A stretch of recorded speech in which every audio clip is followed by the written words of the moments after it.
मुंबई का बेहद पॉश इलाका मलाड और इसी मलाड के पास एक कॉलोनी पड़ती है जिसका नाम है यूनिटी कॉम्प्लेक्स। दरअसल यूनिटी कॉम्प्लेक्स एक बेहद पॉश कॉलोनी है और इसी यूनिटी कॉम्प्लेक्स के फ्लैट नंबर 307 में रात के लगभग 8 बजे नाइजीरियन मूल का एक काला आदमी मणिपुर की रहने वाली एक लड़की के साथ लगातार लड़ाई कर रहा था और इनकी लड़ाई का एक ही कारण था।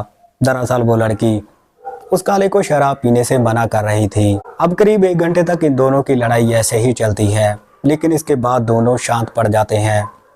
लेकिन जैसे ही रात के 11 बजते हैं तो नाइजीरियन मूल का वो काला मणिपुर की रहने वाली उस बेहद खूबसूरत लड़की के साथ जबरन संबंध बनाने की कोशिश करने लगता है।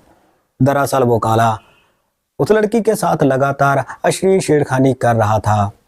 अब पहले तो वो लड़की उस काले को संबंध बनाने से मना कर देती है, लेकिन थोड़ी ही देर बाद वो लड़की भी उस काले का साथ देने लगती है और तभी नाइजीरियन मूल का वो काला मणिपुर की उस लड़की को अपनी गोद में उठाकर अंदर बेडरूम में लेकर चला जाता है और उसके साथ बड़े ही भयंकर तरीके से छेड़खानी करनी शुरू कर देता है। लेकिन जैसे ही उस काले को इस बात का पता चलता है कि वो लड़की संबंध बनाने के लिए पूरी तरह से तैयार है, तो फिर वो एक ही झटके में अपने और उस लड़की के सारे कपड़े अलग कर देता है और उसके साथ बड़े ही दर्दनाक तरीके से संबंध बनाने लगता है। दरअसल वो काला काफ़ी गुस्से में उस लड़की के साथ संबंध बना रहा था, जिसकी वजह से वो लड़की गला फाड़ के चिल्लाने लगती है। लेकिन उसके चिल्लाने का उस काले पर कोई असर नहीं पड़ता। वो तो करीब 40 से 45 मिनट तक पूरी ताकत लगाकर उस लड़की के साथ संबंध बनाता है और इसके बाद शांत पड़ जाता है। दोस्तों, ये घटना मुंबई की है, जहां पर नाइजीरियन मूल का एक काला मणिपुर की रहने वाली एक लड़की के साथ कई महीनों तक लगातार जिस्मानी संबंध बनाता है, जिसकी वजह से वो लड़की प्रेग्नेंट भी हो जाती है। लेकिन इस घटना के आखिर में लोग मिलकर काले का वो हाल करते हैं जिसे सुनकर आप सबके रोंगटे खड़े हो जाएंगे। आखिर क्या हुआ था उस काले और उस लड़की के साथ, ये सब जानने के लिए आप इस घटना को अंत तक जरूर सुनिएगा। आदाब, नमस्कार, सत श्री अकाल। दोस्तों, बहुत बहुत स्वागत है आपका। मैं हूं आपका होस्ट और दोस्त रविंदर और आप देख रहे हैं CHD क्राइम सफर का एक नया एपिसोड।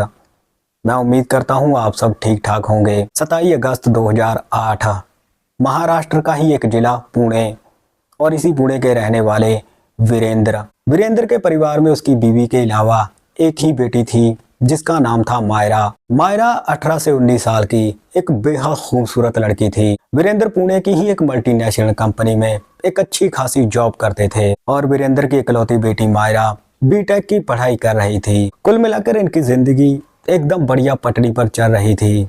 अब वक्त ऐसे ही आगे बढ़ रहा था। देखते ही देखते साल 2010 में मायरा अपनी बीटेक कंप्लीट कर लेती है और बीटेक कंप्लीट करने के बाद मायरा एक जॉब की तलाश में जुट जाती है और इसके करीब 1 महीने बाद ही मायरा को पुणे की ही एक मल्टीनेशनल कंपनी में जॉब मिल जाती है। अब जॉब करते करते मायरा को 1 साल गुजर जाता है। अब इसी बीच में एक दिन मायरा की कंपनी वाले मायरा का काम देखकर उसे बोलते हैं कि हमारी कंपनी की एक ब्रांच मुंबई में भी है, क्यों ना तुम मुंबई वाली ब्रांच में चली जाओ। अगर तुम मुंबई वाली ब्रांच में जाओगी तो हम तुम्हारी सैलरी भी डबल कर देंगे। इसके अलावा तुम्हें रहने खाने का खर्चा अलग से मिलेगा। अब कंपनी वालों की ये बात सुनकर मायरा बेहद खुश हो जाती है। लेकिन तभी मायरा कंपनी वालों से बोलती है कि मैं मुंबई वाली ब्रांच में चली तो जाऊंगी, लेकिन इससे पहले मुझे अपने माता पिता से बात करनी पड़ेगी। अब इसके बाद मायरा जैसे ही उस दिन अपने घर पर जाती है तो अपने माँ बाप से बोलती है कि मेरी कंपनी वाले मुझे मुंबई वाली ब्रांच में भेजना चाहते हैं और इसके बदले में वो मुझे सैलरी डबल करके देंगे। अब मायरा की ये बात सुनकर उसके माँ बाप भी बेहद खुश हो जाते हैं और वो मायरा से बोलते हैं, बेटी ये तो बहुत अच्छी बात है, ये तो तुम्हारे लिए एक बहुत अच्छा मौका है। तुम्हारा जब भी मन करे तुम मुंबई वाली ब्रांच में जा सकती हो। अब इसके करीब 1 महीने बाद ही मायरा पुणे से मुंबई में शिफ्ट हो जाती है।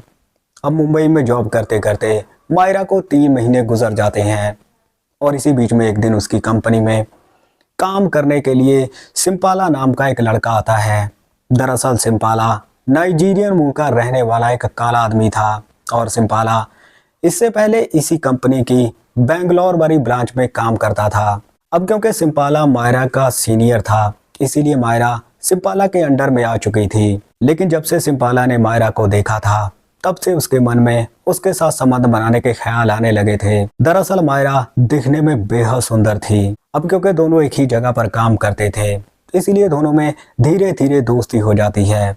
लेकिन मायरा को इस बात का अंदाजा बिल्कुल भी नहीं था कि सिम्पाला उसके बारे में क्या सोचता है। लेकिन इसी बीच में एक दिन जब दोनों में गहरी दोस्ती हो जाती है, तो सिम्पाला मायरा से बोलता है, चलो यार, आज हम जुहू चौपाटी पर घूम कर आते हैं।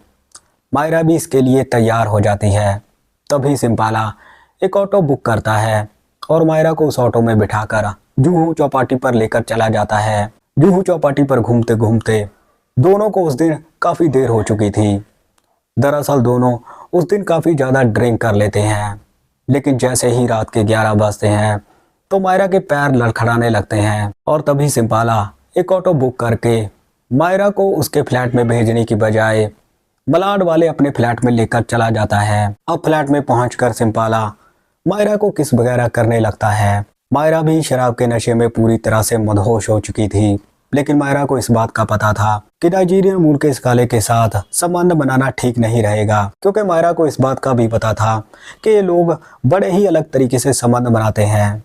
लेकिन लगातार हो रही छेड़खानी की वजह से मायरा सिम्पाला के साथ संबंध बनाने के लिए तैयार हो जाती है और तभी सिम्पाला एक ही झटके में अपने और मायरा के कपड़े अलग कर देता है और बड़े ही दर्दनाक तरीके से उसके साथ संबंध बनाने लगता है, जिसकी वजह से मायरा की हालत ख़राब हो जाती है। और तभी मायरा सिम्पाला से बोलती है कि आज मुझे छोड़ दो, मेरे पेट में बहुत तेज दर्द हो रहा है।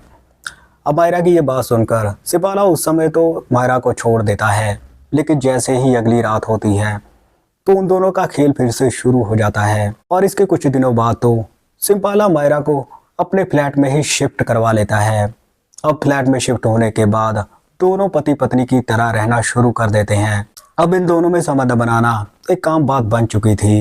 इन दोनों को संबंध बनाते बनाते 2 साल बीत जाते हैं।